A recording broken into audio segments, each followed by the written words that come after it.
Hello and welcome to T2 Day 25 of Honors Precalculus. Today we're going to start talking about polar coordinates. Very exciting stuff. We get to make some pretty pictures. So up until now, the way we have notarized how points are placed is on the Cartesian plane. We have y, we have x, and if we had a point A here, we've notarized it with its horizontal position. Let's say it was like over 3, and then it was up, let's say 4. We would say it's at the point 3, 4. Horizontal position plus vertical position. Now we're going to have a new way of describing where points are on the plane. We're going to call this system the polar coordinate system. And the way we're going to do this is a point in polar coordinates is going to have an r value and a theta value. The r value is going to be the distance it is from the origin or the pole, and the theta value is the angle it sweeps out if you connect it with that line segment from the positive x-axis. So what does that mean? What does that mean? Well, polar graph paper actually kind of looks like this. Not kind of, it does look like this. So what does this mean? 2 comma pi over 3. That means you're a distance of 2 from the origin. So it could be anywhere on this distance here, 2 away, but it's at the angle pi over 3. So that's going to be right here on that ray. So where is it pi over 3 and 2 away? It's right there. So that's point A right there, the blue one. I'll do these in different colors for you. And then in green, negative 6 3/4, negative 6 3/4, 3 pi over 4. The way that's going to work is you first go to the distance 6 away, so that's this circle all the way around like this, 6, right? And you go to 3 pi over 4. So the way that's going to be 3 pi over 4 is going to be pi over 4, 2 pi over 4, 3 pi over 4. So you go to here, but then because it's negative, all you do is you flip it across and do the reflection. So that point right there, Alexa stop, and now you get my Alexa unit on this video, fantastic, is right here. So that is point B, and that one is point A. What about 3 negative 45 degrees? 3 negative 45 degrees, well 3 is going to be this distance right here, and then what you do is you go negative 45 degrees down, which is going to be right there. So that point right here is point C. That's point C. And then point D, 5 comma 5 pi over 4. You go over to 5. It can be anywhere on the circle with radius 5, but it's at 5 pi over 4. Where is 5 pi over 4? Well, that's going to be a quarter pi greater than pi.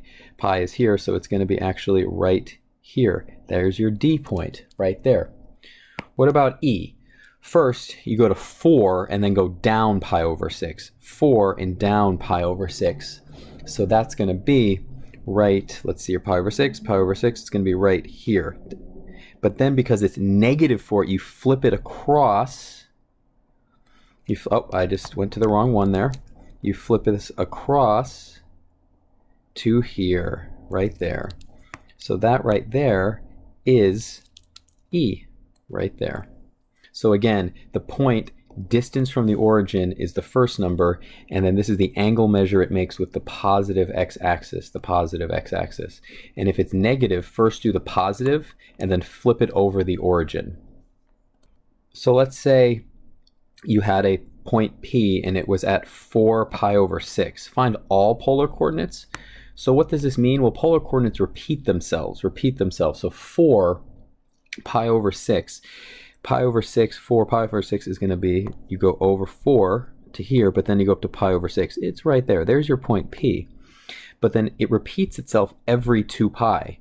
So you could say P is equal to 4 comma pi over 6 plus 2 pi k.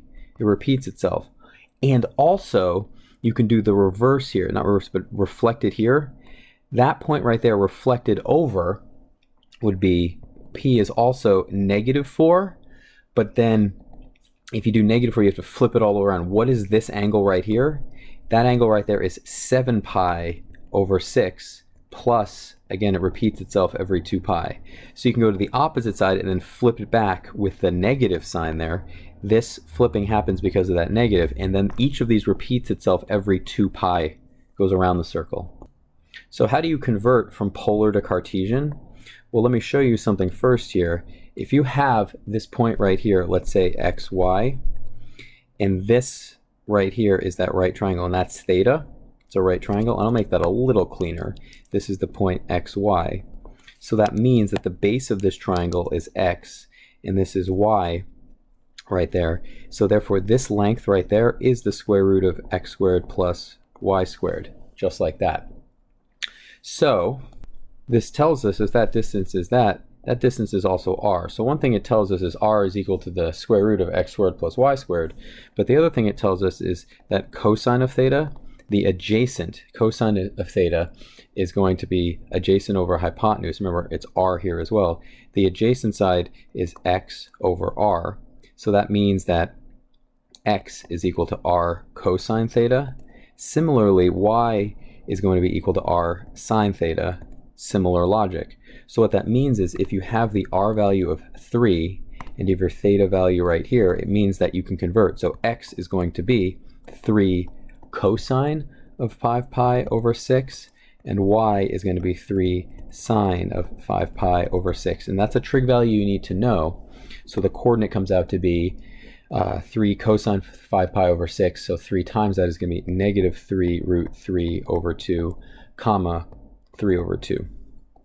Now, where does this come from? Well, the triangle sine of theta is y over r, so that means that y is equal to r sine theta, y is equal to r sine theta. That's where that comes from.